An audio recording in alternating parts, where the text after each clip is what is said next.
الله معي الله معي يا نفس صبرا لا تجزعي الله معي الله معي يا نفس صبرا لا تجزعي ظلم العباد لا لن يعاد ظلم العباد لا لن يعاد ظلم العباد لا لن يعاد فذلك الجهاد ففيه مصرعي نحمده ونستعينه ونستغفره ونعوذ بالله من شرور أنفسنا ومن سيئات أعمالنا من يهده الله فلا مضل له ومن يضلل فلا هادي له أشهد أن لا إله إلا الله وحده لا شريك له وأشهد أن محمدا عبده ورسوله أما بعد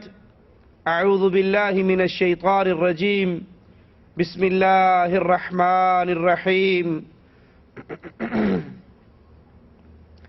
كتاب أنزلناه إليك لتخرج الناس من الظلمات إلى النور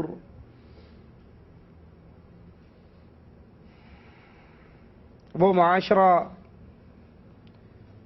جس کی طرف محمد الرسول اللہ صلی اللہ علیہ وسلم کو مبعوث کیا گیا، عرب کا کہ وہ رہنے والے سرزمین مکہ کے باسی،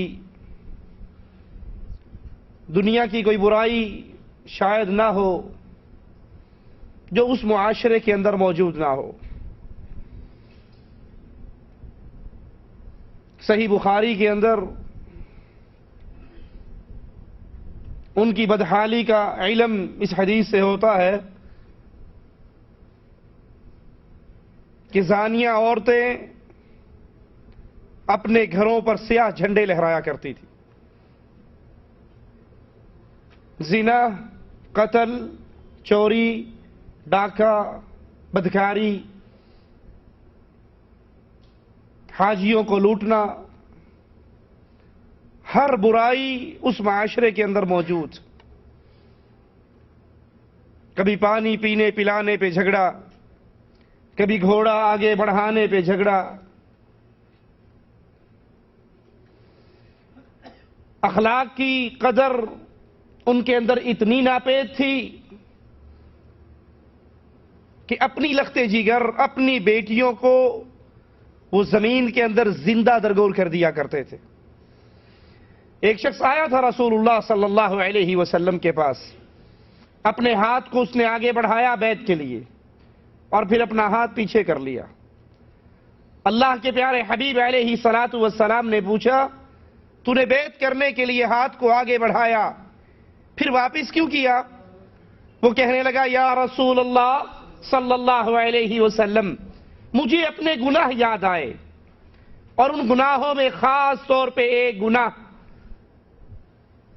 اگر اسلام لانے سے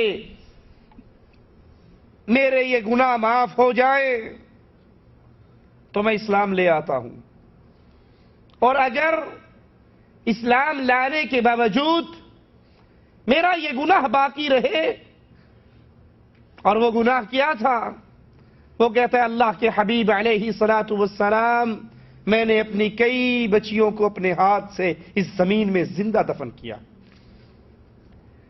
آخری بچی کا قصہ سناتا ہے، کہتا ہے، یا رسول اللہ صلی اللہ علیہ وسلم، میں سفر پہ تھا، میرے گھر بیٹی پیدا ہوئی، میری بیوی نے اس ڈر سے کہ جہاں پہلیوں کو مارا ہے اس کو بھی مار دے گا، اس کو کسی اور کے گھر بھیج دیا۔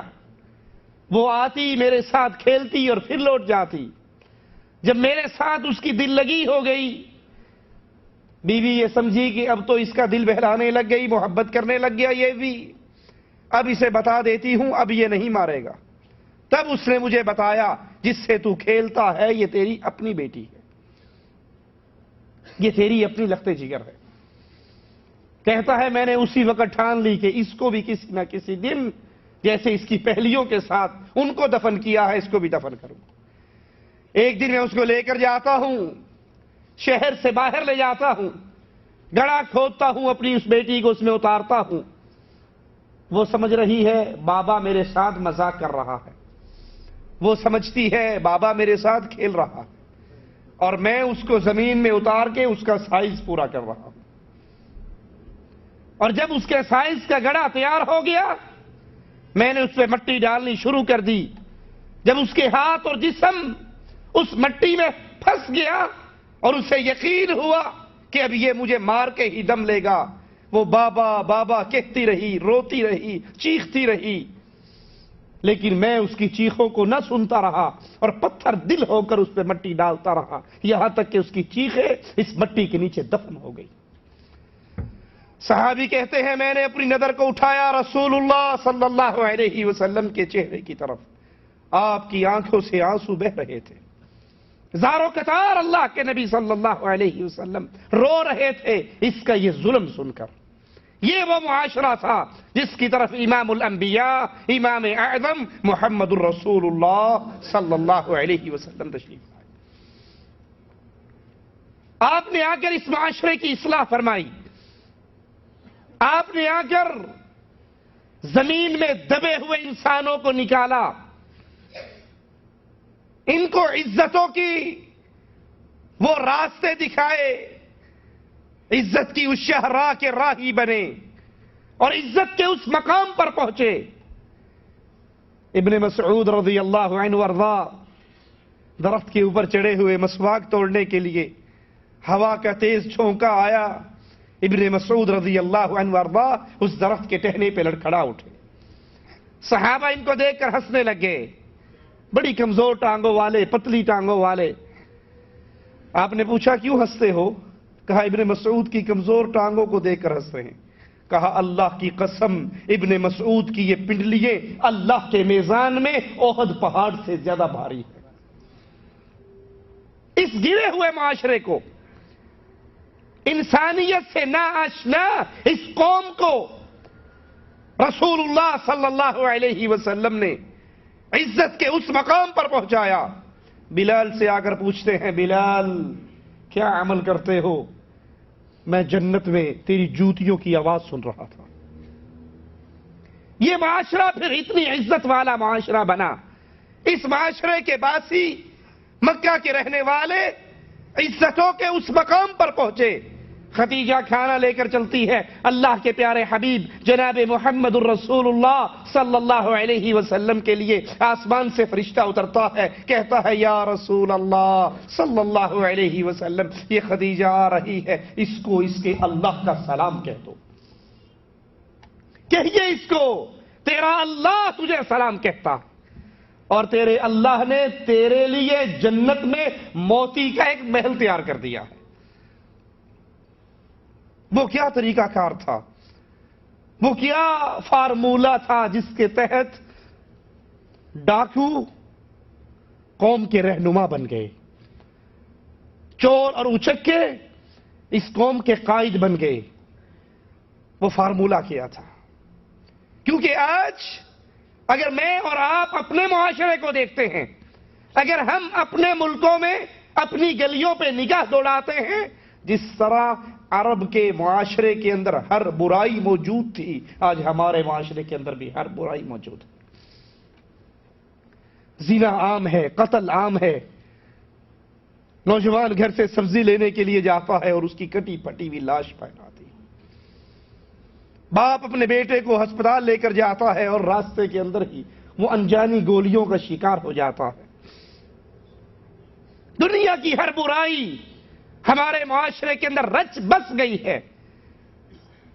وہی حال جو اس وقت تھا وہی حال اس وقت ہے. آئیے دیکھیں اللہ کے پیارے حبیب جناب محمد الرسول اللہ صلی اللہ علیہ وسلم نے اس معاشرے کی اصلاح کیسے فرمائی، اور وہ کون سی سب سے بڑی برائی تھی جس کا سب سے پہلے علاج رسول اللہ صلی اللہ علیہ وسلم.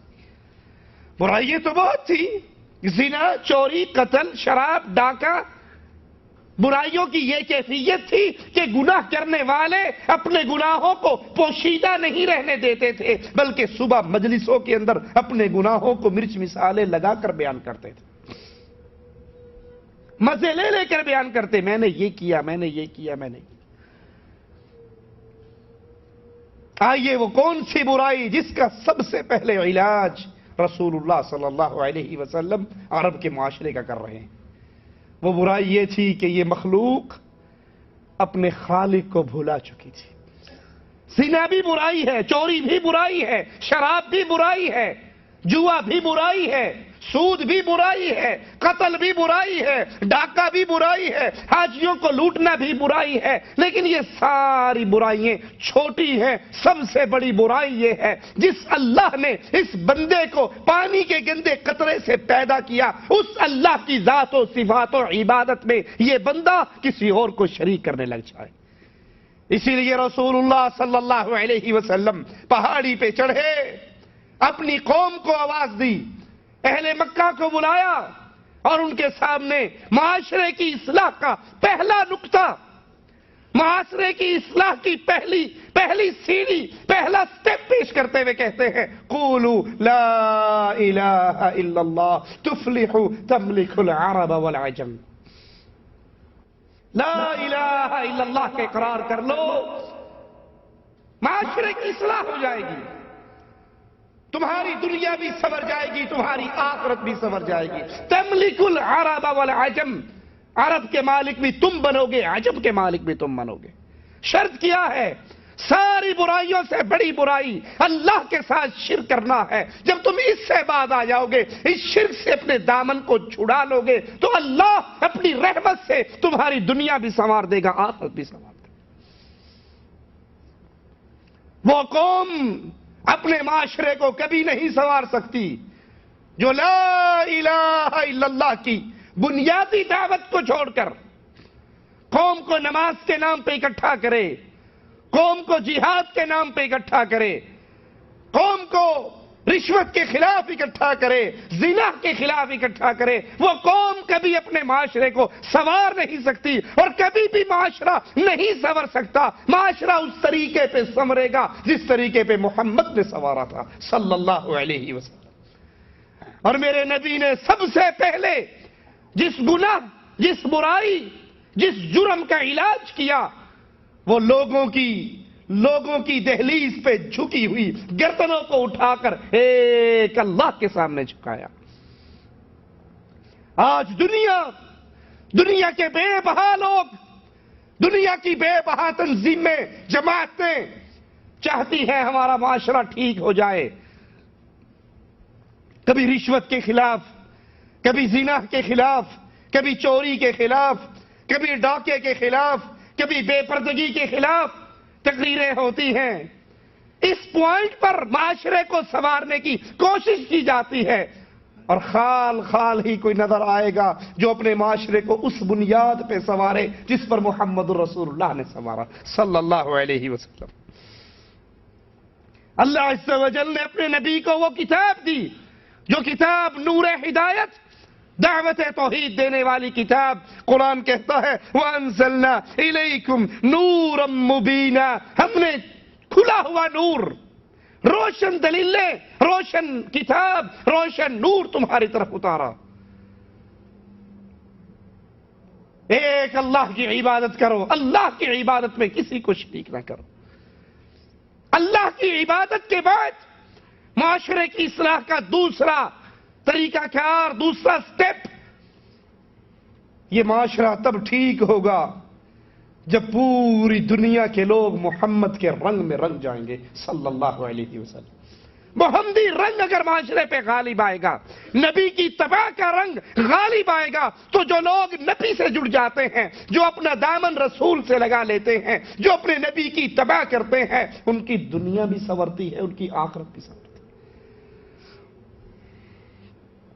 صرف یہ سوچ، صرف یہ منہج، صرف یہ نظریہ کہ میں نے اللہ کے رسول کی اتباع کرنی ہے، اللہ کی قسم صرف یہ سوچ اور یہ نظریہ اور یہ منہج بندہ اپنا لے، عمل کا میدان ابھی نہیں بھی آیا، موت واقع ہو جائے، یہ بندہ اللہ کی جنت کا داخل ہو جاتا ہے. ایک شخص آیا رسول اللہ صلی اللہ علیہ وسلم کے پاس، کہنے لگا مجھے ایک عمل بتا دیجئے، اذا عملته دخلت الجنہ، جب وہ میں کام کر لوں تو میں اللہ کی جنت میں داخل ہو جاؤں۔ اللہ کے رسول صلی اللہ علیہ وسلم اس کو لا الہ الا اللہ اس کے اقرار کی دعوت دیتے ہیں، اپنی رسالت کی گواہی کی دعوت دیتے ہیں، اور پھر کہتے ہیں نماز اللہ نے تم پر 5 وقت کی فرض کی ہے، اللہ نے تم پر سال میں 1 مہینے کے روزے فرض کیے ہیں، اللہ نے تم پر زندگی میں 1 بار حج فرض کیا ہے، اللہ نے تم پر مال دے تو اس میں سے زکوٰۃ فرض کی ہے۔ اور وہ جواب میں کہتا ہے یا رسول اللہ صلی اللہ علیہ وسلم، جتنا دین، جتنی باتیں آپ نے مجھے بتائی ہے اس میں 1 رائی کے دانے کے برابر نہ اضافہ کروں گا نہ کمی کروں گا۔ اللہ کے رسول صلی اللہ علیہ وسلم فوراً فرماتے ہیں اگر تم کسی جنتی کو اس دنیا میں چلتا پھرتا دیکھنا چاہتے ہو، اس کو دیکھو، اگر یہ سچا ہے تو یہ جنتی ہے، اگر یہ سچا ہے تو یہ جنتی ہے۔ صرف یہ اعلان کر کے، صرف یہ عہد کر کے، صرف یہ منہج اپنا کے کہ میں دین اتنا مانوں گا جتنا محمد الرسول اللہ نے کہا صلی اللہ علیہ وسلم، اس میں اضافہ نہیں کروں گا، اس میں کمی نہیں کروں گا، اس کے اندر زیادتی نہیں ہوگی، اپنی طرف سے اپنی رائے، اپنی شیخ کی رائے، اپنے امام کی رائے، اپنے پیر کی رائے، اپنے بزرگ کی رائے، اپنے حضرت کی رائے کو میں دین نہیں بناؤں گا۔ دین صرف وہ ہوگا جو محمد الرسول اللہ نے کہا صلی اللہ علیہ وسلم۔ معاشرے کی اصلاح کی بنیادی چیزیں یہ 2 بنیادی باتیں ہیں لوگوں۔ معاشرے کے اندر دعوت دی جائے اللہ کی عبادت کی اور رسول اللہ صلی اللہ علیہ وسلم کی تباہی۔ اللہ کے علاوہ عبادت کا کوئی حقدار نہیں، اور رسول اللہ صلی اللہ علیہ وسلم کے علاوہ کوئی ایسی ذات نہیں، کوئی ایسی شخصیت نہیں، کوئی ایسی ہستی نہیں جس کی ہر بات قبول کی جائے گی، ٹھوکر نہیں ماری جائے گی۔ رسول اللہ صلی اللہ علیہ وسلم کے علاوہ ہر بندے کی بات غلط بھی ہو سکتی ہے، صحیح بھی ہو سکتی ہے، مانی بھی جا سکتی ہے، چھوڑی بھی جا سکتی ہے۔ اسی لیے امام مالک رحمہ اللہ رسول اللہ صلی اللہ علیہ وسلم کی قبر کی طرف اشارہ کر کے کہا کرتے تھے جو اس قبر میں سو رہا ہے اس کی ہر بات برحق ہے، قبول کی جائے گی، تسلیم کی جائے گی، مانی جائے گی، اور اس کے علاوہ ہر بندے کی بات قبول بھی ہو سکتی ہے اور رد بھی ہو سکتی ہے۔ آئیے اللہ کے نبی صلی اللہ علیہ وسلم کی احادیث کی روشنی میں ہم دیکھیں معاشرے کی اصلاح کیسے ہو سکتی ہے۔ ہم اپنے اپنے معاشرے کو، اپنے اپنے محلے کو، اپنے اپنے علاقے کو کیسے بدل سکتے ہیں، سنوار سکتے ہیں، اس کے چند اصول یاد کر لیجئے۔ سب سے پہلی بات اللہ کی توحید کی دعوت دی جائے۔ اللہ کی توحید کو چھوڑ کر کسی نعرے پر پوری قوم اکٹھی ہو جائے، اللہ کی قسم یہ ساری قوم مل کر اپنے معاشرے کو سنوار نہیں سکتی اگر بنیاد لا الہ الا اللہ نہیں ہے، اگر بنیاد اتباع محمد الرسول اللہ نہیں ہے۔ رسول اللہ صلی اللہ علیہ وسلم اہل ایمان سے محبت اور اہل ایمان سے صحبت کی دعوت دیتے ہیں۔ معاشرہ کیسے سنورتا ہے؟ آئیے اللہ کے نبی صلی اللہ علیہ وسلم کی احادیث کو سنیں۔ ابو داؤد میں ہے رسول اللہ صلی اللہ علیہ وسلم نے فرمایا مومن کے علاوہ کسی سے صحبت نہ کرو۔ کسی کو اپنا ساتھی بنانا ہے، کسی سے دوستی کرنی ہے، کسی سے محبت کرنی ہے، اس کے لیے شرط رسول اللہ صلی اللہ علیہ وسلم کیا بیان فرماتے ہیں کہ تم دوستی کرو تو مومن سے کرو، محبت کرو تو مومن سے کرو۔ کیوں؟ صحیح بخاری میں ہے، ابو موسیٰ رضی اللہ عنہ وارضاہ کی روایت ہے، رسول اللہ صلی اللہ علیہ وسلم اچھے اور برے دوست کی مثال دیتے ہوئے سمجھاتے ہوئے کہتے ہیں مومن کی دوستی، اہل ایمان سے محبت ایسے ہے جیسے کسی خوشبو والے سے آپ کی دوستی ہو جائے۔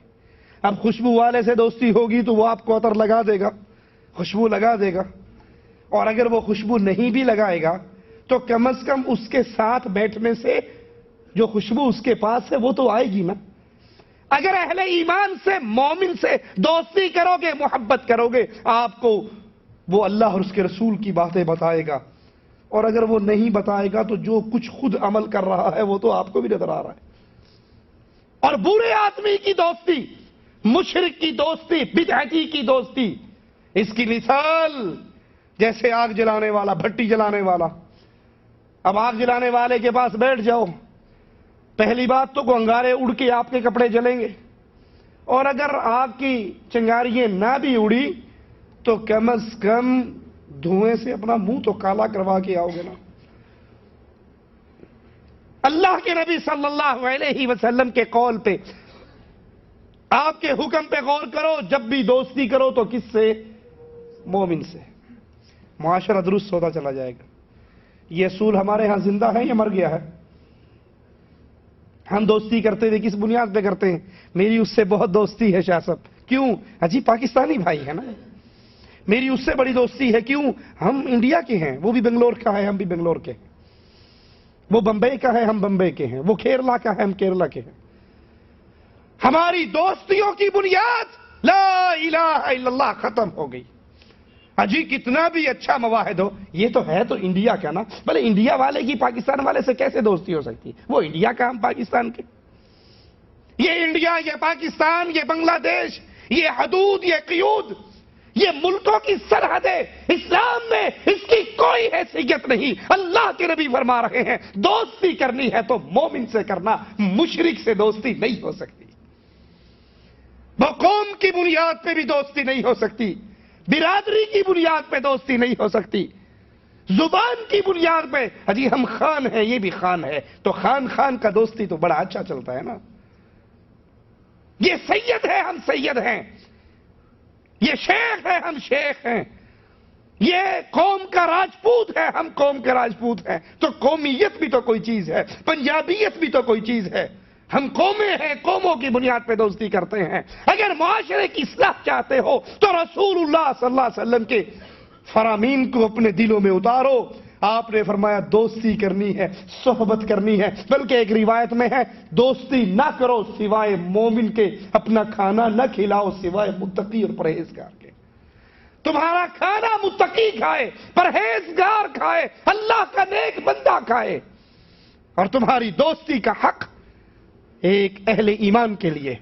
ہمارے کھانوں کی کیفیت دیکھ لیں، ہم دعوت کس کی کرتے ہیں؟ جس سے امید ہو کہ میں اس کو کھانا کھلاؤں گا تو اگلی دفعہ یہ اس سے اچھا مجھے کھلائے گا، اسی کو کھلایا جاتا.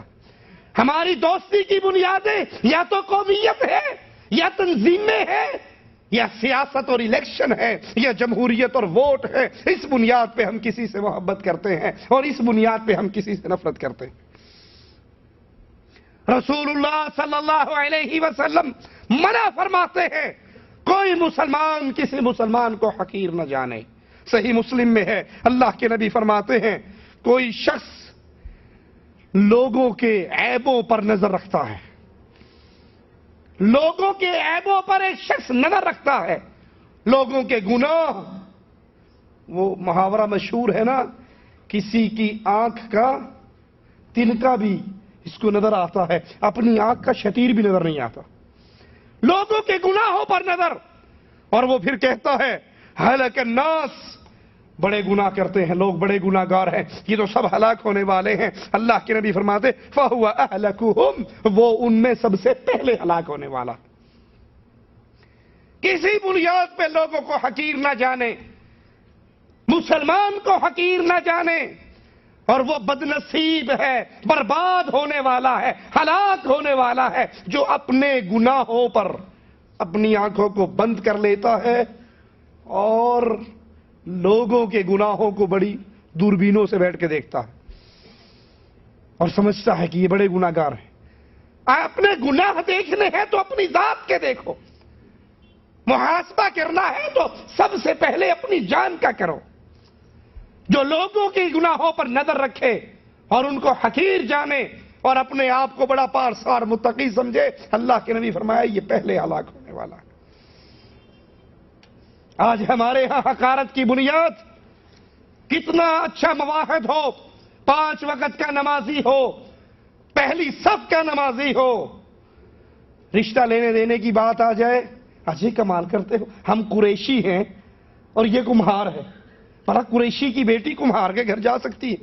وہ مواحد بھی ہے، اللہ نے دنیا بھی اس کو دے رکھی ہے، وہ متقی بھی ہے، وہ نمازی بھی ہے، صرف اپنی بیٹی کا رشتہ اس لیے نہیں دیتے کہ وہ ذات و پات کے ہندوانہ تقسیم کے اندر ایک کمی کمین ذات کہلاتا ہے. وہ ہندوانہ سوچ کے مطابق کمہار ہے، تیلی ہے، مسلی ہے، موچی ہے، نائی ہے، اس کو کیسے بیٹی دے دی جائے گی؟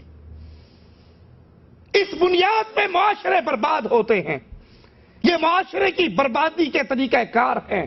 اور اگر اصلاح چاہتے ہو تو رسول اللہ صلی اللہ علیہ وسلم کی حدیث کو یاد کرتے ہوئے لوگوں کی عیبوں پر نظر نہ رکھو، بلکہ اپنے عیبوں کو دیکھو، اس کا محاسبہ کرو. مومن کو، مسلمان کو حقیر نہ جانو.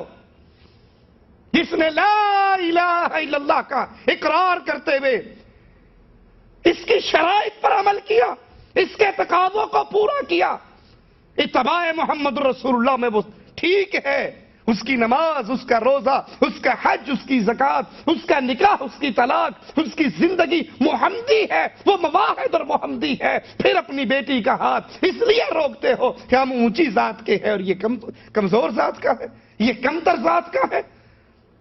یہ چیزیں معاشرے کے لیے بربادی کا سبب بنتی ہے. رسول اللہ صلی اللہ علیہ وسلم فرماتے ہیں، بخاری و مسلم کی روایت ہے، سباب المؤمن فسوق وقتالہ کفر. مومن کو گالی دینا گناہ ہے اور اس سے لڑائی لڑنا کفر ہے. مومن کو گالی دینا یہ گناہ، اس سے جنگ کرنا، اس سے لڑنا، ہاتھا پائی کرنا، قتال کرنا، یہ کفر. سوچ لیجئے، گالی ہماری روٹین بن چکی ہے. گالی دیے بغیر روٹی ہضم نہیں ہوتی. اچھے بھلے دوست ہنستے ہوئے مذاق کرتے ہوئے فون پر بھی وہ اس کی ماں کو گالی دے رہا ہے، وہ اس کی ماں کو گالی دے رہا ہے، وہ اس کی بہن کو گالی دے رہا ہے، وہ اس کی بہن. اور اگر کوئی منع کرے بھائی یہ گالی نہ دو، اجی ہمارے درمیان چلتا ہے ہمارے درمیان. ارے مومن کا مومن سے نہیں چلتا. اللہ کے نبی فرماتے ہیں مومن کو گالی دینا گناہ ہے. رسول اللہ صلی اللہ علیہ وسلم نے فرمایا ملعون ہے وہ شخص جو اپنے ماں باپ کو گالی دے. ملعون ہے وہ شخص جو اپنے ماں باپ کو گالی دے. کہا یا رسول اللہ صلی اللہ علیہ وسلم، کیا کوئی اپنے ماں باپ کو بھی گالی دے سکتا ہے؟ اپنی ماں کو گالی دے گا، اپنے باپ کو گالی دے گا؟ یہ کیسے مانا جا سکتا ہے؟ آپ نے فرمایا وہ غصے میں آ کر کسی کے باپ کو گالی دیتا ہے، وہ کسی کی ماں اور کسی کے باپ کو گالی دیتا ہے. جس کو یہ گالی دے رہا ہے وہ اس کو جواب میں اس کے ماں باپ کو گالی دیتا ہے. تو اپنے ماں باپ کو گالی دلوانے کا سبب کون بنا؟ وہ اسے کہتا ہے فلاں کا بچہ، وہ اسے کہتا ہے فلاں کا بچہ. یہ اپنے ماں باپ کو گالی ڈائریکٹ نہیں دیتا، یہ کسی کی ماں اور بہن کو، کسی کے باپ کو گالی دیتا ہے، وہ جواب میں اس کے باپ کو دیتا ہے. رسول اللہ صلی اللہ علیہ وسلم فرماتے ہیں لعنت ہے اللہ کی اس شخص پر جو اپنے ماں باپ کو گالی دے. اب یہاں گالی دینے کا سبب بنا تو اس پہ لعنت ہے. اور جو بیویوں کے پیچھے لگ کر ماں کو گالی دیتے ہیں، باپ کے ساتھ بدتمیزی کرتے ہیں، ان کا حشر کیا ہوگا؟ صحیح بخاری میں ہے، رسول اللہ صلی اللہ علیہ وسلم نے فرمایا لا يدخل الجنت قتات. چغل خور سزا پائے بغیر اللہ کی جنت میں داخل نہیں. چغل خور اللہ کی جنت میں داخل نہیں ہوگا. جو چغلی کرتا ہے، ادھر کی ادھر لگاتا ہے، ادھر کی ادھر لگاتا ہے، اور پھر شام کو آ کر گھر میں بیٹھ کے سوچتا ہے جی بڑا مزہ آیا جی، ادھر کی ادھر لگائی، واہ بالکل اتنی زبردست لڑائی کروا کے گھر میں آیا ہوں، بڑا خوش ہو رہا ہے، اور نہیں سمجھ رہا کہ شیطان کا ایجنٹ. اور اللہ کے نبی صلی اللہ علیہ وسلم اس بدنصیب کے لیے کہہ رہے ہیں کہ چغل خور اللہ کی جنت میں داخل. یہ غیبتیں کرنے والے، یہ چغلیاں کرنے والے، یہ معاشرے کی بربادی کا سبب بنتے ہیں. اور اللہ کے نبی صلی اللہ علیہ وسلم فرماتے ہیں، صحیح مسلم میں ہے، تجدون شر الناس یوم القیامہ ذی الوجہین. ذرا غور سے سننا ان حدیثوں کو اگر چاہتے ہو ہمارا معاشرہ درست ہو. معاشرہ، سوسائٹی، لازمی نہیں جب میرے منہ سے معاشرے کا لفظ نکلے تو اس سے مراد پورا پاکستان ہو، اس سے مراد پورا انڈیا ہو. نہیں، میرا گھر، میری برادری، میرا محلہ، یہ معاشرہ نہیں. ہم معاشرے کی اکائی نہیں ہے. جب میرا گھر درست ہوگا میرے بھائی کا گھر درست ہوگا، ہمارا محلہ درست ہوگا، کیا یہ معاشرے کی اصلاح کا راستہ نہیں؟ آپ نے فرمایا قیامت کے دن سب سے برے ان لوگوں کو پاؤ گے جن کے دو چہرے ہوں، دو چہرے والے۔ کیا مراد دو چہرے؟ ادھر گیا ان کی طرف کی بات کی، ادھر گیا ان کی طرف کی بات کی، دونوں میں آگ بھڑکا دی۔ ادھر گیا تو اسے کہا اچھا آپ کو کیا پتا، میں وہاں سے ہو کر آ رہا تھا، آپ کو بڑی گالیاں دے رہے تھے، وہ آپ کے خلاف بڑی پلاننگ کر رہے تھے، وہ تو آپ کے بڑے دشمن ہیں۔ یہاں سے اٹھتا ہے ان کے پاس جاتا ہے، جی آپ کو نہیں پتا، میں تو سن لینے گیا تھا، ان سے بڑا تو آپ کا دشمن ہی کوئی نہیں۔ ادھر کی بات ادھر لگاتا ہے، ادھر کی ادھر لگاتا ہے، ان کے پاس جاتا ہے کسی اور چہرے کے ساتھ، وہ سمجھتے ہیں ہمارا خیر خواہ ہے، یہ سمجھتے ہیں ہمارا خیر خواہ ہے، اور حقیقت میں یہ کسی کا بھی خیر خواہ نہیں۔ رسول اللہ صلی اللہ علیہ وسلم فرماتے ہیں یأتی ہؤلاء بوجہ ویأتی ہؤلاء بوجہ، ان کے پاس آتا ہے کسی اور چہرے کے ساتھ اور ان کے پاس جاتا ہے کسی اور چہرے کے پاس۔ سوچئے دوستوں میں لڑائی کروانے والوں، معاشرے میں گھروں میں فساد کروانے والوں، عورتوں میں فساد کروانے والوں، کیا ہماری کیفیت یہ تو نہیں؟ اور اگر یہ ہے تو ہم سے بڑا بدنصیب کون ہے؟ آپ فرماتے ہیں تجدون شر الناس یوم القیامہ، قیامت کے قریب ان کو شریر ترین لوگوں میں پاؤ گے۔ یہ شریر ترین لوگ ہوں گے جو ادھر کی ادھر لگائے، ادھر کی ادھر لگائے، اس کو اس کے خلاف، اس کو اس کے خلاف۔ صحیح مسلم میں ہے رسول اللہ صلی اللہ علیہ وسلم پوچھتے ہیں جانتے ہو غیبت کیا ہے؟ کہا اللہ و رسولہ اعلم، اللہ جانتا ہے یا اس کا حبیب صلی اللہ علیہ وسلم۔ آپ نے فرمایا اپنے بھائی کا ذکر کرنا، اپنے بھائی کے بارے میں ایسی بات کرنا اگر وہ اس کو سنے تو اس کو ناگوار گزرے، یہ غیبت ہے۔ اپنے بھائی کی ایسی بات کہنا، اس کا ایسا ذکر کرنا، اس کے بارے میں ایسی گفتگو کرنا، اگر اس کو پتہ لگ جائے کہ فلاں نے میرے بارے میں یہ بات کی ہے تو اس کے دل پہ برا گزرے۔ صحابی کہتے ہیں یا رسول اللہ صلی اللہ علیہ وسلم اگر وہ بات ہمارے اس بھائی کے اندر موجود ہو تب بھی؟ یہاں ہم اکثر اگر کسی کو منع کر دیں کہ بھائی یہ غیبت ہے، یہ بات نہ کرو، کہتے ہیں جی آپ کمال کرتے ہو، میں اس کے منہ پہ کرنے کے لیے تیار ہوں۔ ارے اگر منہ پہ کرے گا تو غیبت نہیں ہوگی؟ ایسی بات جو تیرے بھائی کو بری لگے، ہاں اگر آپ کو محبت ہے، آپ کے اندر دین کی غیرت ہے، اپنے بھائی میں غلطی دیکھتے ہو تو اس کو پکڑ کر ایک کونے میں لے جا کر اس کو پیار اور محبت سے سمجھاؤ بھائی آپ کی یہ غلطی ہے، اللہ کے لیے اپنی اصلاح کر لو۔ لیکن جب آپ چار لوگوں میں مزے لینے کے لیے، محفل کو گرمانے کے لیے، بلکہ وہ لمبے سفر پر جانا ہو تو خاص طور پہ تلاش کیا جاتا ہے کوئی چٹکلے سنانے والا، کوئی لطیفے سنانے والا، اجی ان کے ساتھ سفر کریں نا تو ہم کبھی بور نہیں ہوتے، اور یہ نہیں پتا کہ جتنے عرصے یہ ساتھ رہے گا لکھنے والا فرشتہ ہمارے کھاتے میں گناہ لکھتا ہی رہے گا۔ صحابی کہتے ہیں یا رسول اللہ صلی اللہ علیہ وسلم اگر وہ عیب، اگر وہ بات جو ہم اپنے بھائی کے بارے میں کہہ رہے ہیں وہ اس میں موجود ہو تب بھی غیبت ہے؟ فرمایا اگر موجود ہے تو غیبت ہے، اور اگر موجود نہیں ہے تو پھر تو نے اس پر بہتان باندھا ہے۔ کتنی ہماری زبان صبح چلنا شروع کرتی ہے اور رات تک چلتی رہتی ہے، کتنے لوگوں کی غیبتیں، کتنوں کی چغلیاں، کتنے دوستوں کی لڑائی کا سامان ہماری زبان کے ذریعے ہوتا ہے۔ بہقی میں ہے رسول اللہ صلی اللہ علیہ وسلم نے فرمایا اللہ کے بندوں میں سب سے بدترین شخص، سنیے ذرا،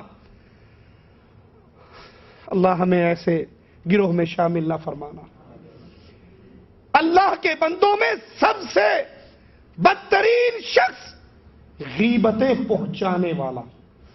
ایک تو ہے غیبت کرنے والا، ایک ہے غیبت پہنچانے والا۔ کیا مراد؟ آپ ایک مجلس میں بیٹھے کسی مسلمان بھائی کے بارے میں اس کے عیب نکال رہے ہو، بری باتیں کر رہے ہو، یہ آپ نے غیبتیں کی، مجلس برخاست ہوگی، معاملہ ختم ہو گیا، ان میں سے ایک اٹھا اور اس کے دروازے پر پہنچ گیا، تینوں پتہ ہے کی گلاں کر رہے سن، تو ان کا بڑا دوست سمجھتا ہے، تو ان کو اپنا بڑا خیر خواہ سمجھ، میں ہنے اٹھ کے آیا، تینوں ایویں کیوں انڈیشن؟ بابو اندر بیٹھا بیٹھا چل رہا ہے، اچھا موکل ہی نہ میں۔ اللہ کے نبی فرماتے ہیں اللہ کے بندوں میں بدترین شخص جو غیبت کو پہنچاتا. میرے شیخ، میرے استاد بدیع الدین شاہ راشدی رحمت اللہ علیہ، اللہ ان کی قبر کو جنت کا باغ بنائے، اللہ ان کے درجات کو بلند فرمائے. ایک شخص ان کو آ کر کہتا ہے، شاہ صاحب آپ کے خلاف فلاں بندے نے یہ بات کی ہے، فلاں بندہ آپ کے بارے میں یہ کہہ رہا تھا. شاہ صاحب رحمت اللہ علیہ فرمانے لگے کہ اللہ کے بندے، اس نے مجھے پتھر مارا تھا لیکن مجھ تک پہنچا نہیں تھا. اس نے غیبت کی نا، مجھے تو نہیں پتا تھا میری غیبت کر رہا ہے. اس نے ایک پتھر مارا جو مجھے نہیں لگا، تو نے اس زمین پہ گرے ہوئے پتھر کو اٹھا کر دوبارہ مجھے مار دیا. اس نے غیبت کی معاملہ ختم ہو گیا. تو نے وہ پتھر مجھ تک پہنچایا، مجھے مارا، اس کی تکلیف مجھے پہنچائی. آپ فرماتے ہیں بدترین شخص ہیں جو غیبتیں پہنچاتے ہیں. اور ان کا ایک جرم اور کیا ہے، المفرقون بین الاحبہ، دوستوں کے اندر تفریق پیدا کرنے والے. دیکھ لو شیطان کے کارندے آپ کو کئی جگہ پر مل جائیں گے، جہاں دو شخصوں میں محبت ہو، پیار ہو، دوستی ہو، اکٹھے اٹھتے ہیں، بیٹھتے ہیں، کھاتے ہیں، پیتے ہیں، پہنتے ہیں. اب تیسرا، بڑی دوستی ہے نا جی، کرنا میں کوئی حساب لانا، چھڑنا پئے گا نا کوئی بندہ. اب ان کی دوستی دیکھ کر اس کا سینہ جل رہا ہے. اور جب تک یہ ایک چیلا تیار کر کے ان کے بیچ میں داخل کر کے، تو اس کو دوست سمجھتا ہے، بھلے آدمی آج تو وہ یوں کہہ رہا تھا تیرے بارے میں، وہ اس کے پاس چلا گیا، تو اس کو دوست سمجھتا وہ یوں کہہ رہا تھا. یہ پیار کرنے والوں میں، دوستوں میں لڑائی ڈلوانے والے، غیبتیں پہنچانے والے اور دوستوں میں جدائی کروانے والے اللہ کے نزدیک بدترین لوگ ہیں. معاشرے کی اصلاح چاہتے ہو تو اللہ کے لیے محمد الرسول اللہ صلی اللہ علیہ وسلم کو روشنی کا مینارہ اپنے سامنے رکھو، ایک ایک عمل کے اندر. یہ معاشرہ کیسے درست ہوگا؟ اس معاشرے کی اصلاح کیسے ہوگی؟ صحیح مسلم میں ہے، اللہ کے نبی فرماتے ہیں وہ شخص جنت میں داخل نہ ہوگا جس کا پڑوسی اس کی تکلیفوں سے محفوظ نہ ہو. سوچ لے ہم اپنے پڑوسیوں کو کتنا تنگ کرتے ہیں. پڑوسیوں کے دروازے پہ کچرا پھینک دینا، پڑوسیوں کے گھروں میں گند بلا پھینک دینا، ان کے بچوں کو مارنا، کوشش کرنا احساس دلوانے کی کہ میرے پڑوس میں کوئی چوڑ ہی رہتا ہے، بندے کا پتر نہیں رہتا. کتنی ہماری حرکتیں ہیں. اور اللہ کے نبی فرما رہے ہیں وہ شخص جنت میں داخل نہیں ہوگا جس کی تکلیفوں سے اس کا پڑوسی محفوظ نہ ہو. عبداللہ ابن مبارک رحمہ اللہ، ان کا مکان، ان کے پڑوس میں ایک یہودی کا مکان. ایک خریدار آتا ہے، کہتا ہے کہ یہ مکان مجھے بیچ دے، میں ابن مبارک کے پڑوس میں رہنا چاہتا ہوں. وہ کہتا ہے کہ 2000 درہم کا یہ مکان ہے. خریدار کہتا ہے بڑی عجیب بات ہے، اس کی قیمت مارکیٹ ویلیو جو ہے وہ تو 1000 درہم ہے. کہا ہاں، مکان کی قیمت 1000 درہم ہے اور ابن مبارک کے پڑوس کی قیمت 1000 درہم. کہا سبحان اللہ، وہ کیوں؟ کہا میں اس شخص کے پڑوس میں ہوں، عید آتی ہے اپنے بچوں کو بعد میں پہناتا ہے، میرے بچوں کا اہتمام پہلے کرتا. خوشی کا وقت آتا ہے، اچھا کھانا اپنے گھر والوں کے لیے تیار کرواتا ہے تو پہلے میرے گھر بھی بیچتا. 1000 درہم مکان کی قیمت ہے اور 1000 درہم اس اچھے پڑوس کی قیمت ہے.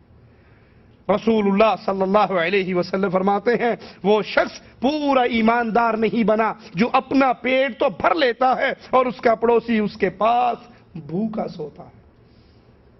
سوچئے اللہ کے لیے ان پڑوسیوں سے میرا اور آپ کا کیا تعلق ہے؟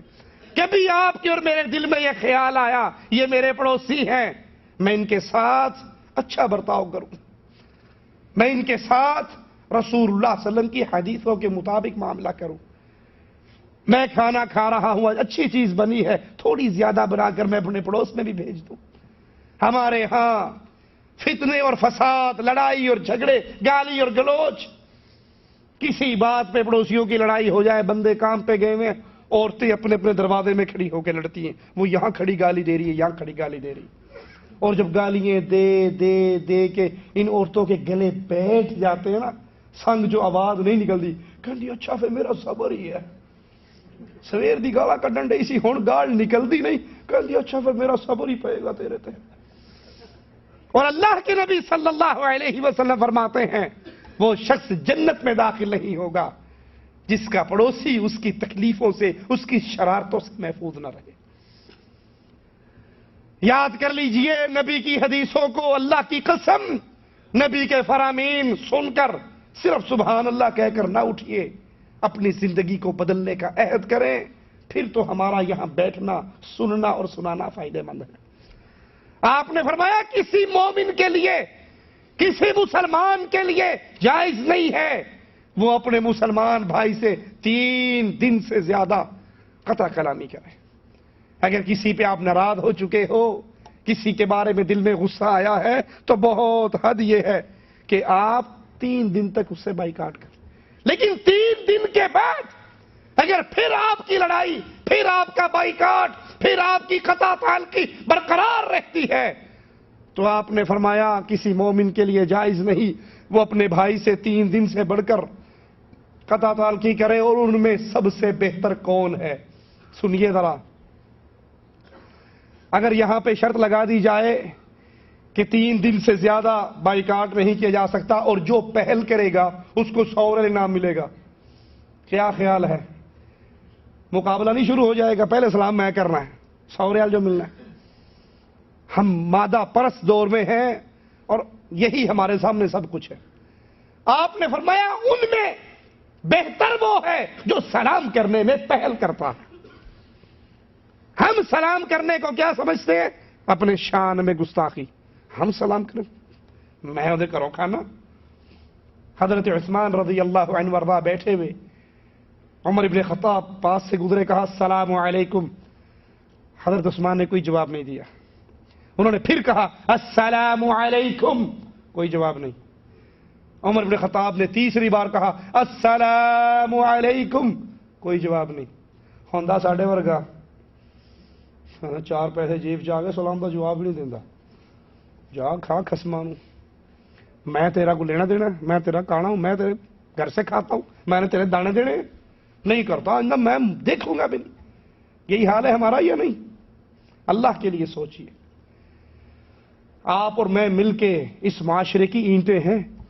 جب میں اپنے آپ کی اصلاح کی فکر کروں گا, آپ اپنی اصلاح کی فکر کریں گے, معاشرے کی اصلاح سٹارٹ ہو جائے گی.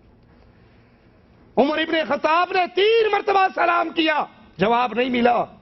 گھر جا کے نہیں بیٹھے, ناراض نہیں ہوئے, ہماری طرح نہیں کہا میں اس کے منہ پہ جھاڑو بھی نہیں مارتا, میں اس کو دیکھوں گا بھی نہیں, میں اس سے آئندہ کلام بھی نہیں کروں گا, یہ سلام کرے گا میں جواب نہیں دوں گا, یہ گھر بلائے گا میں کبھی نہیں جاؤں گا, میرا آج سے ان کا مرنا جینا ختم. ہمارے یہاں مرنا جینا بڑی جلدی ختم ہو جائے, تھوڑی سی بات ہوئی میرا اس سے مرنا جینا ختم. بچوں کو اٹھا کر وصیت لکھواتے میں مر رہا ہوں, مرنے کے بعد بھی ان سے دشمنی برقرار رکھ. اور اللہ کے نبی کیا تعلیم دے رہے ہیں صلی اللہ علیہ وسلم. عمر ابن خطاب جاتے ہیں, ابو بکر صدیق کے پاس شکایت کرواتے ہیں, امیر المؤمنین میں نے اپنے بھائی کو سلام کہا, پھر سلام کہا, پھر سلام کہا, 3 مرتبہ سلام کہا, میرے بھائی نے جواب نہیں دیا. امیر المؤمنین اگر میرا بھائی مجھ سے ناراض ہے میں معافی مانگنے کے لیے تیار ہوں. سلام میں نے کیا, جواب اس نے نہیں دیا, اگر وہ ناراض ہے تو میں معافی مانگتا ہوں.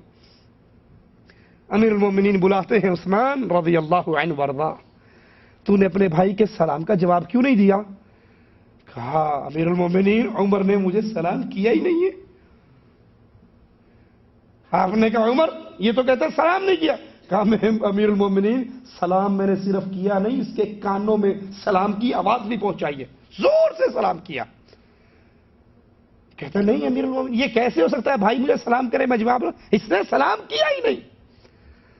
ابو بکر صدیق دیکھتے ہیں عثمان کا چہرہ پریشان ہے, کہتے ہیں تو کسی مسئلے میں پریشان تو نہیں ہے, تیرے چہرے پر پریشانی کے آثار ہیں. کہتے ہیں ہاں امیر المومنین ایک سوال میرے ذہن میں آیا, میں اس پر بڑا ہی پریشان ہوں, اور وہ سوال یہ ہے جب اللہ عز و جل قیامت کے دن غضبناک ہوگا, جہنم پیش کر دی جائے گی, ہماری نجات کس بنیاد پر ہوگی؟ یہ فکر کس کو ہے؟ یہ فکر کس کو ہے؟ عثمان رضی اللہ عنہ وارضا.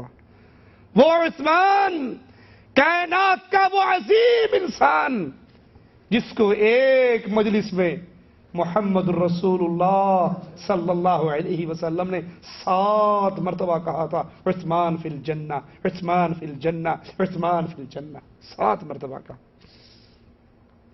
آپ مانگتے رہے تبوک کے لیے، عثمان دیتے رہے.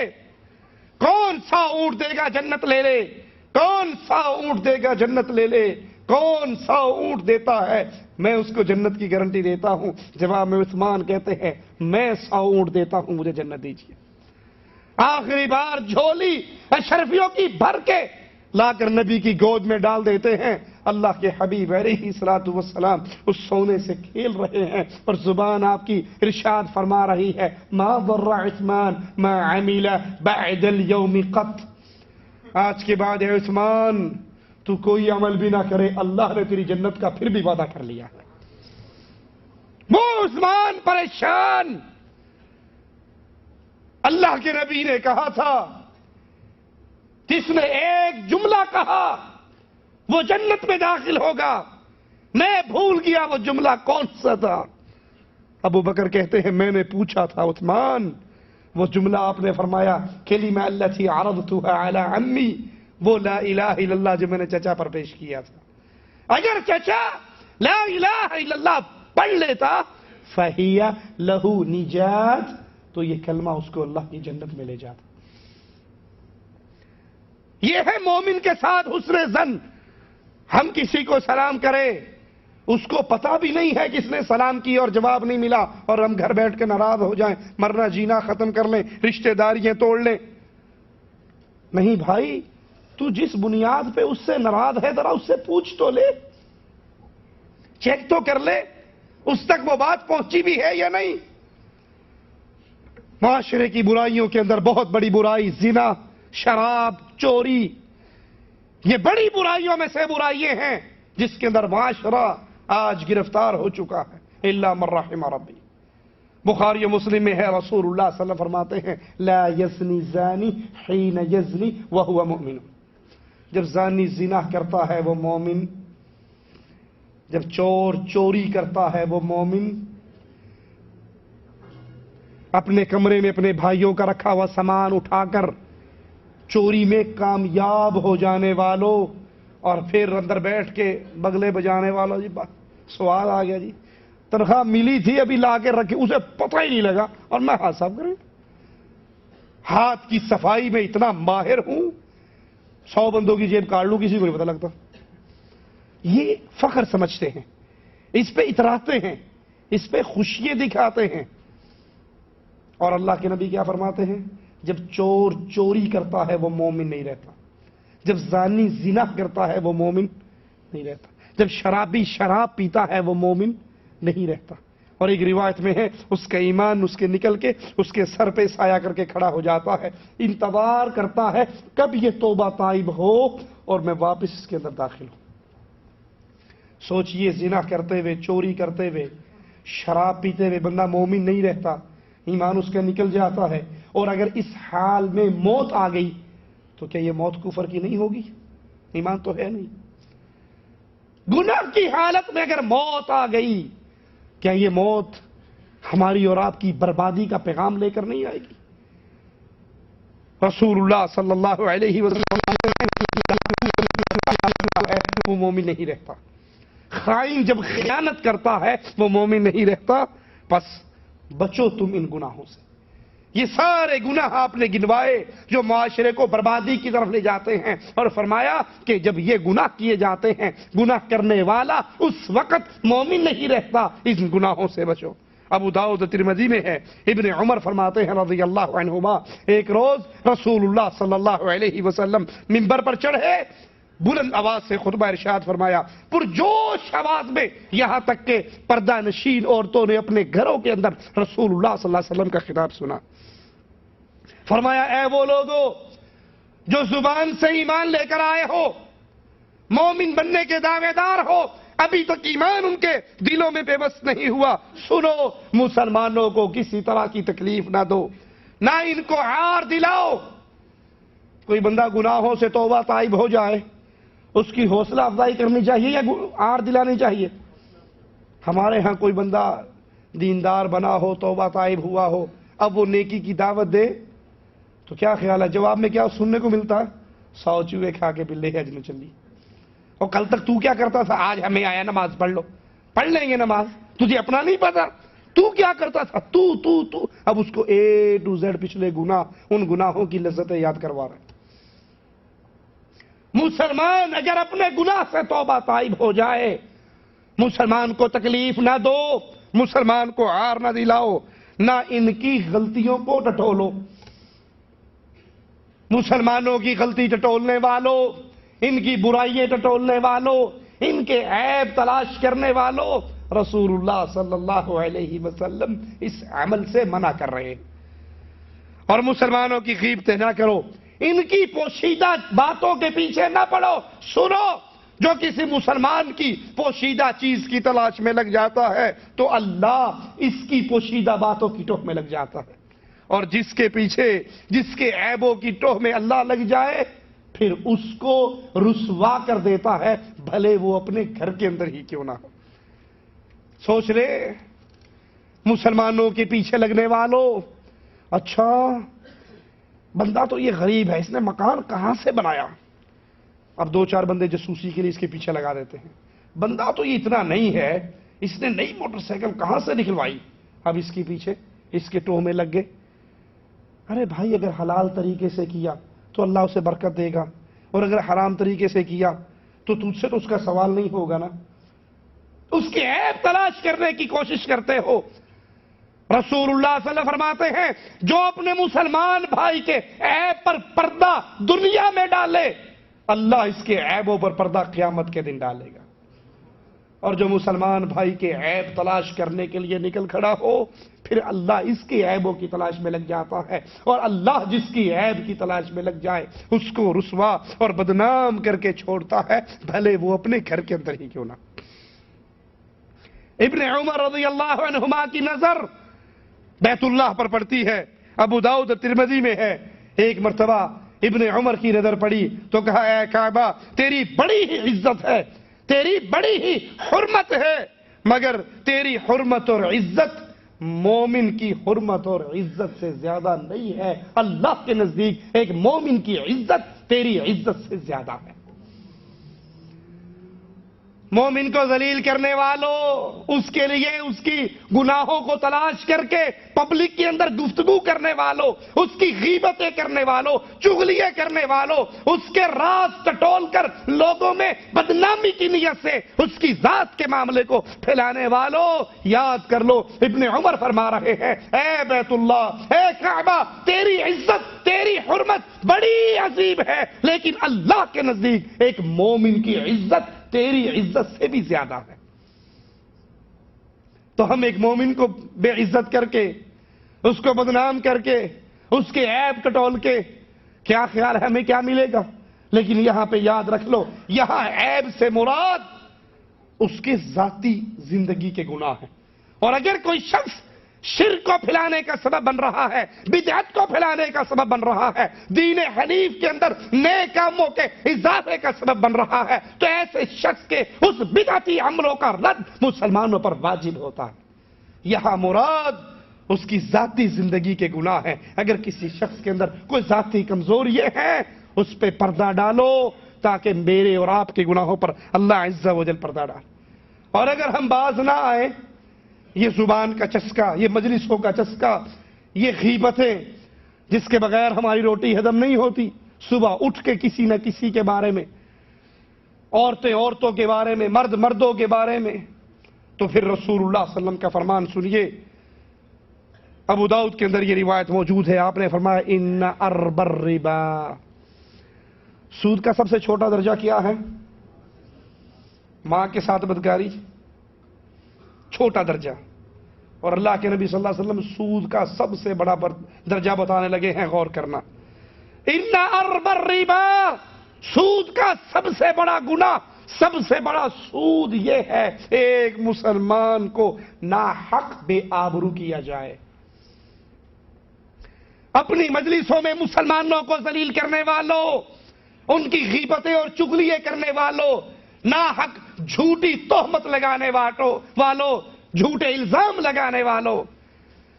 اور عیب عام سی بات ہے، عام سی بات ہے عورتوں پر زنا کی تہمت لگانا، کسی کے ماں باپ کے اوپر زنا کی تہمت لگانا، کسی کو اس کے نسب کے اندر طعن کرنا،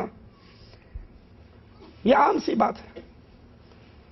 کسی سے انسان ناراض ہو تو فوراً زبان سے گالی، اے ہے ہی حرامدہ، عام سی گالی، عام سی بات. اب یہ کہ یہ حرامی ہے، آپ نے تو اسے معمولی گالی سمجھ کے کہہ دیا یہ حرامی ہے، اور نہیں سمجھے کہ اس حرامی کا معنی کیا ہے، یا اس کی ماں نے بدکاری کی ہے یا اس کے باپ نے بدکاری کی ہے. آپ تھوڑی سی رنجش پہ اس کے اوپر حرامی کا لیبل لگاتے ہو اور بھول جاتے ہو اس گالی کے پیچھے میں اس کی ماں اور اس کے باپ کو زناکار بدکار انسان کہہ رہا ہوں. اور اگر وہ زانی نہ ہوا، وہ بدکار نہ ہوا، تو پھر اللہ کا عذاب کا کوڑا میرے اوپر کیسے برسے گا؟ ان ارب الربا، یہ سود کا بہت بڑا گناہ ہے. مسلمان کو ناحق بے آبرو کرنا، اس کو زانی کا ولد الزنا کہہ دینا، حرامی کہہ دینا، بدکار کہہ دینا، اس کے ذمے ایسی تہمت لگانا جس سے وہ بری ہے، جس سے وہ پاک ہے، اس کے اوپر ایسے گناہ کا سٹیکر چسپا کر دینا جو گناہ اس نے کیا ہی نہیں ہے. کسی مسلمان عورت کے اوپر بدکار عورت کی تہمت لگانا، نہیں بڑی بدکار ہے، یہ عام روٹین کی باتیں ہیں. کسی کو بدکار کہنا ہمارے ہاں روٹین ہے. جی بڑی بدکار، آپ نہیں جانتے. تاریخ کے اندر آتا ہے ایک عورت غسل دے رہی، اور غسل دینے والی کی جب وہ طہارت کروانے لگی، اس کی زبان سے نکلا کہ یہ بڑی بدکار عورت تھی. تاریخ میں آتا ہے اس کا ہاتھ اس کی اس جگہ پہ چپک گیا. قیس احمد ابن حنبل کے پاس پہنچا، آپ نے کہا اس پر جھوٹی تہمت کے درے لگاؤ، وہ حد قائم کرو. زنا کی جو تہمت لگائی جائے اس کی جو حد ہے وہ اس پہ قائم کرو. جب اس پہ وہ حد قائم کی تو اس کا ہاتھ وہاں سے الگ ہوگی. آپ ایک مومن کو اس پر زنا کی تہمت لگائے، اس کے ماں اور باپ پر زنا کی تہمت لگائے، اور اس کو معمول کی چھوٹی سی گالی سمجھے.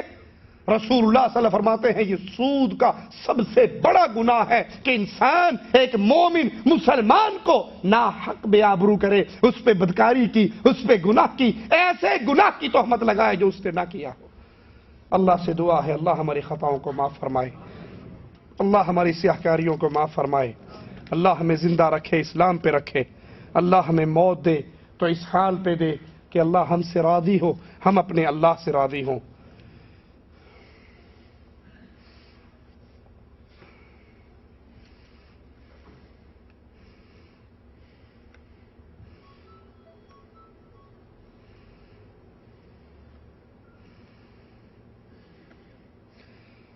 بھائی کہتا ہے میں انڈیا کا رہنے والا ہوں، میرے گھر میں ایک عجیب سا واقعہ ہوتا ہے. میں جب چھٹی جاتا ہوں تو میری بیوی ٹھیک ہوتی ہے، اور جب میں واپس سعودی آ جاتا ہوں تو وہ اسے الٹیاں اور بیماریاں شروع ہو جاتی ہیں. تو بھائی آپ نہ آیا کرو نا، کس نے کہا آپ کو آؤ؟ وہ بیچاری آپ کو بتا رہی ہے کہ تو آپ آؤ گے تو میں ٹھیک ہوں، جاؤ گے تو میں بیمار ہوں. وہ آپ کو روکنے کے چکر میں دھندے کرتی ہے، آپ پھر بھی نہیں باز آتے ہو. اور کبھی ہمارے گھر میں گوشت، کبھی دال، کبھی کلیجی، کبھی کوئی اور چیز پڑی ہوئی ملتی ہے. کیا سب شیطانی چیز ہے؟ کوئی جادو وغیرہ ہے؟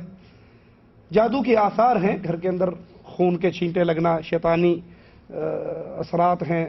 تو اس کے لیے رسول اللہ صلی اللہ علیہ وسلم کی حدیث پہ عمل کیجئے اور گھر میں سورۃ بقرہ کی روزانہ تلاوت کیجئے. اللہ کے نبی صلی اللہ علیہ وسلم نے فرمایا جس گھر میں سورۃ بقرہ روز پڑھی جائے شیطان اس گھر میں ڈیرا نہیں لگا سکتا. تو اپنے گھر میں اگر آپ کے شیطانی آلات ہیں، کیبل، ڈش انٹینا، گندی فلمیں، گانے، ان سب سے گھر کو پاک کرے، اور اس کے ساتھ ساتھ گھر میں داخل ہونے کی دعائیں، گھر سے نکلنے کی دعائیں، سونے کی دعائیں، صبح شام کے اذکار، یہ سارے کیجئے اور سورۃ بقرہ کی تلاوت کیجئے. تو اللہ سے امید ہے انشاءاللہ اللہ ہمارے گھروں کی حفاظت فرمائے گا. جزاکم اللہ خیر. سبحانک اللہم وبحمدک، اشہد ان لا الہ الا انت، استغفرک واتوب الیک.